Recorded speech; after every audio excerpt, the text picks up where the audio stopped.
Site Karachi پر ہمارے studio میں بھیج دیں، انشاءاللہ آپ کو تحریری دلائل کے ساتھ فتویٰ ارسال کر دیا جائے گا۔ بہن نے فرمایا کہ اگر کوئی شخص ایک پہلے انہوں نے کہا کہ ان کی بچی اسکول میں پڑھتی ہے تو ان کی مس نے کہا ہے کہ فلمیں ڈرامے بھی دیکھنے چاہیے، آپ ضرور دیکھیں کہ اس سے بھی ایک پیغام حاصل ہوتا ہے۔ تو اب یہ کہتی ہیں کہ کیا پہلی بات تو یہ کہ مس نے یہ جو ترغیب دی ہے درست ہے یا نہیں ہے، اور دوسرا کیا اگر یہ درست نہیں ہے تو مس سے اگر جا کر بات کی جائے تو ہو سکتا ہے وہ بچی کو انتقام کا نشانہ بنا لیں۔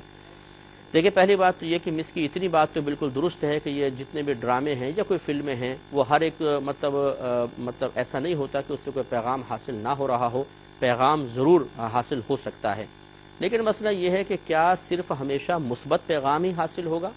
اور انسان کا ذہن، انسان کی طبیعت، انسان کی کیفیات صرف اس پازیٹیو پیغام کو ہی قبول کریں گی، اور کیا اس قسم کی چیزوں سے کوئی نیگیٹو پیغام بھی حاصل ہو رہا ہے کہ نہیں ہو رہا؟ وہ کون سی چیز ہوگی کہ صرف پازیٹیو چیز کو تو قبول کرنے دے اور نیگیٹو کو پیچھے دھکیل دے؟ سوچنا یہ ہوگا کہ اگر کوئی ایک فلم اور ایک ڈرامہ ہے اور اس میں اگر ایک اچھا پیغام دیا جا رہا ہے تو 10 چیزیں ایسی بھی ہو سکتی ہیں کہ جو منفی اثرات مرتب کریں اور چھوٹے بچوں کے ذہن کو اتنا متاثر کر دیں کہ وہ کسی برائی کی طرف مائل ہو جائیں۔ لہٰذا کسی بھی ڈرامے کے بارے میں یہ نہیں کہا جا سکتا کہ اس میں اتنا ریشو اچھائی کا ہوگا اتنا برائی کا، کیونکہ وہ تو دیکھنے کے بعد ہی فیصلہ ہو سکتا ہے، اور جب پہلے نہیں معلوم تو اس کو دیکھنا انتہائی رسکی ہے کہ پتہ نہیں کیا اس کا رزلٹ نکلے، کیا بچوں کے ذہن پہ منفی اثرات مرتب ہوں۔ بعض اوقات اتنی بڑی بڑی باتیں ہوتی ہیں کہ چھوٹے بچے ان باتوں کے متحمل نہیں ہوتے، اور اس کچی عمر میں ان بڑی باتوں کو دیکھنا بچوں کے لیے انتہائی غیر مناسب ہوتا ہے۔ لہٰذا بہتر یہ ہے کہ اس قسم کی ترغیبات نہ دی جائیں۔ ہم یہ نہیں کہتے کہ مس نے کوئی معاذ اللہ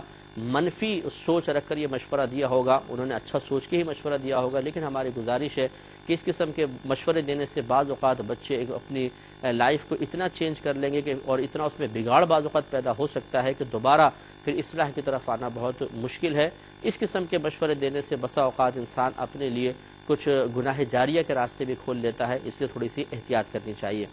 دوسرا یہ کہ اگر واقعی آپ یہ سمجھتی ہیں کہ مس نے ایسا کیا تو آپ مس سے بات مطلب آپ جو سنجیدہ مزاج جو وہاں کا اسٹاف ہے، کوئی میڈم وغیرہ ہیں، پرنسپل ہیں، ان سے آپ جا کر ملیں اور ان کی خدمت میں گزارش پیش کریں، ڈائریکٹ شکایت نہ کریں، تھوڑا سا احسن انداز سے آپ جا کر بات کریں، کوئی تحفہ تحائف دے دیں اور پھر گزارش کر لی جائے تو انشاءاللہ امید ہے کہ